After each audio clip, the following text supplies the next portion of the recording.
بهداية من فضل ربي يكسو الجمال ربوع قلبي.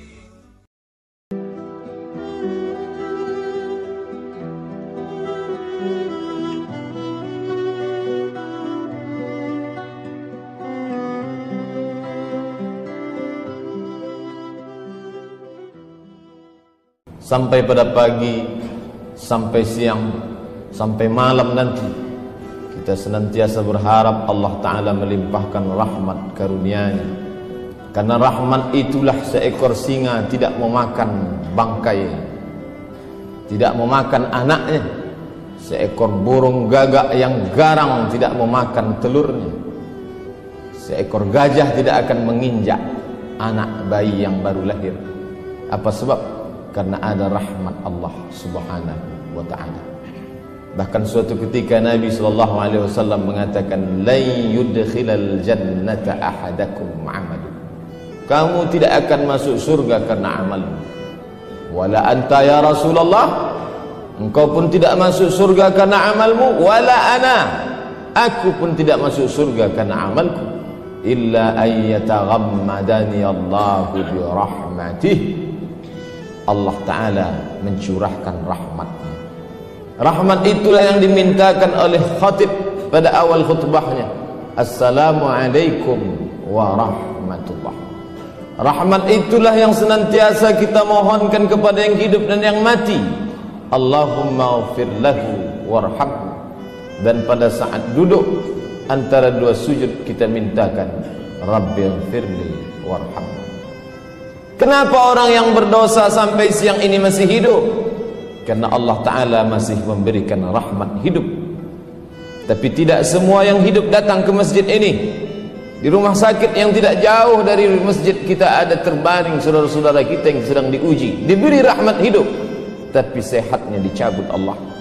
Tapi ada pula yang sampai siang ini berkeliaran di tengah jalan raya, diberikan rahmat hidup, diberikan rahmat sehat, tapi ada dicabut Allah satu nikmat besar dari hatinya, rahmat istiqamah iman dan Islam. Oleh sebab itu rukun khutbah khatib mengucapkan alhamdulillah. Kenapa diucapkan alhamdulillah? Karena sampai siang hari ini masih bersemayam dalam diri khatib dan semua kaum muslimin yang melaksanakan salat Jumat, masih bersemayam rahmat hidup, rahmat sehat, rahmat istiqamah dalam iman dan Islam. Kita hanya dapat membalaskan dengan ucapan lidah alhamdulillah.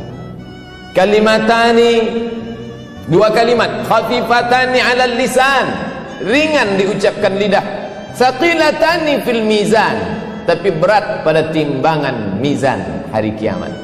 Subhanallah wa bihamdihi, subhanallah wa bihamdihi. Senantiasa kita basahkan lidah berzikir, hanya itu yang dapat kita balaskan atas segala nikmat rahmat karunia Allah Subhanahu wa ta'ala. Tapi rasanya tidak adil bila orang diberi lidah hanya sanggup bertasbih. Bagaimana bila diberi kekuasaan? Apakah seekor gajah akan dianggap melakukan perbuatan yang sama dengan seekor semut? Tentu tidak. Makin besar nikmat rahmat yang dicurahkan Allah, maka makin besarlah tuntutan Allah terhadap diri kita. Bagi fakir miskin, orang yang sakit, dia cukup mengucapkan alhamdulillah. Tapi bagi orang yang punya kekuasaan, dia mesti bersyukur dengan kekuasaan yang dipinjamkan Allah Ta'ala kepada dirinya.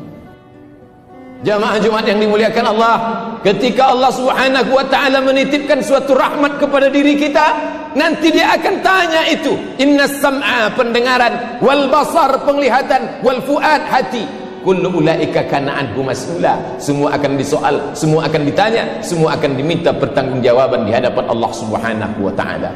Mungkin kita tidak punya kuasa, tapi ada rahmat harta yang dititipkan Allah, maka harta itu juga bukan hadiah. Harta adalah tanggung jawab dan amanah. Sebesar apa harta itu sudah kita buat untuk menolong agama Allah Subhanahu wa ta'ala. Jamaah Jumat yang dimuliakan Allah Subhanahu wa ta'ala, maka kita perlu berpikir sejenak. Agama Allah ini dulu pernah kuat. Kenapa? dia ditopang dengan tiang-tiang yang kokoh, tiang kekuasaan, tiang ekonomi, tiang ilmu pengetahuan, maka kita akan bangkitkan lagi agama ini. Sulitkah bagi Allah Ta'ala menolong agamanya? Allah Maha Besar. Innama amruhu idza arada syai'an ay yaqula lahu kun fayakun wa huwa ala kulli syai'in qadir. Dia Maha Kuasa atas segala sesuatu. Lalu kenapa kita perlu menolong agama ini? Bukankah dia Maha Kuasa? Bukankah dia Al-Aziz, Al-Jabbar, Al-Mutakabbir, Zul Jalali wal Ikram? Kenapa makhluk yang lemah ini disuruh untuk menolong agamanya? Dia katakan dalam kitab sucinya, in tansurullah, kalau engkau tolong agama Allah, yang surkum, dia akan menolong kamu. Dia bukan tidak sanggup untuk menolong agamanya, dia Maha Kuasa untuk membolak-balikkan dunia ini, tapi dia ingin menguji hamba-hambanya. Hambaku yang kutitipkan kekuasaan, sudikah engkau kuuji dengan kekuasaan? Banyak orang menganggap menjadi miskin itu ujian, menjadi rakyat jelata tidak punya kuasa, oh kasihannya si fakir miskin, dia sedang diuji. Tapi banyak yang tidak sadar bahwa kekuasaan adalah ujian, bahwa harta adalah ujian. Banyak yang lulus dengan kemiskinan, banyak yang lulus dengan kesusahan, tapi ketika diuji dengan harta benda dan kekuasaan, disitulah dia lupa kepada Allah Subhanahu wa ta'ala. Padahal semua ini tak lain tak bukan adalah ujian. Ketika raja diraja, Sulaiman anak Daud alaihissalam, bagaimana kekuasaan Nabi Sulaiman? Dari sungai Nil Afrika Utara sampai sungai Efrat di Irak, Asia Afrika, kekuasaan Sulaiman. Bagaimana kehebatan Sulaiman? Sulaiman sampai-sampai menguasai tidak hanya dunia manusia, sampai kepada dunia jin ifrit pun dikuasai oleh Sulaiman. Ya ayyuhal mala'u, wahai pasukan bala tentaraku, ayyukum ya'tini bi arsyiha, siapa yang sanggup memindahkan singgasana kursi Balqis, Ratu Balqis punya kekuasaan di Yaman, kerajaan Sabah. Siapa yang bisa memindahkan kursi Balqis dari Yaman ke Palestina, 3000 km jauhnya? Siapa yang bisa? Wa qala ifritum minal jin, berkatalah jin ifrit, ana atika bihi, aku sanggup memindahkan kursi Balqis qabla an taquma min maqamik, sebelum engkau tegak dari tempat dudukmu. Belum kau berdiri hai Sulaiman, kursi Balqis sudah sampai. Wa qala allazi 'indahu 'ilmun minal kitab, berkata seorang lelaki yang memiliki ilmu dari Alkitab, Al-Quran, kitab suci Allah. Apa dia katakan? Ana atika bihi, aku sanggup memindahkan kursi Balqis qabla an yartadda ilaika tarfuk, sebelum matamu berkedip, kursi singgasana Balqis sudah pindah dari Yaman ke Palestina. Ketika kursi itu sampai, apa yang dikatakan Sulaiman alaihissalam? Nabi Sulaiman mengatakan, hadza min fadli rabbi, ini ujian Tuhanku, liyabluwani, dia sedang menguji imanku. Ashkur, apakah aku akan bersyukur, am akfur, apakah aku akan kafir. Siang ini sepekan lamanya kita sibuk dengan aktivitas rutinitas, menghitung harta, mengurus kekuasaan. Tapi siang ini kita masih diberikan rahmat hidup sehat walafiat, merenung sejenak dalam khutbah Jumat. Apakah selama ini kekuasaan yang kita miliki sudah kita pakai untuk menolong agama Allah? Kalau sudah, alhamdulillah, khutbah ini membuat kita makin istiqamah. Kalau belum, tidak ada kata terlambat. Mari kita pakai kekuasaan dan harta benda untuk menolong agama Allah. Harta tidak lagi ada, kekuasaan pun tak tersisa. Apa yang bisa saya sampaikan? Sampaikan kepada anak, menantu, cucu, cicit, kawan, sahabat, handai tolan generasi akan datang. Wahai cucuku, wahai anakku, wahai sahabatku, wahai generasi ke depanku, aku dulu pernah berkuasa, tapi aku tidak tahu agama. Sekarang aku tak punya apa-apa, tapi aku ingin sampaikan kepada kalian, di akhir hayatku, aku ingin kalian menolong agama Allah dengan harta dan kekuasaan yang dititipkan Allah Subhanahu wa ta'ala. Inilah yang akan dibawa menghadap Allah Subhanahu wa ta'ala.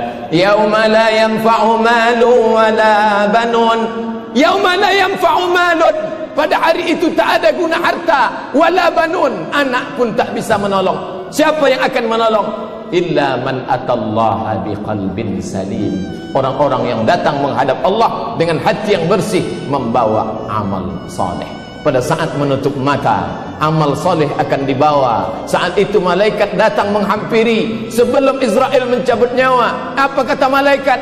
Allah takhafu, hai calon jenazah, hai yang akan mati meninggalkan berjasad, la takhafu, jangan kau takut, wa la tahzanu, jangan kau sedih, wa abshiru bil jannati allati kuntum tu'adun, berbahagialah kau mendapatkan surga yang dijanjikan Tuhan.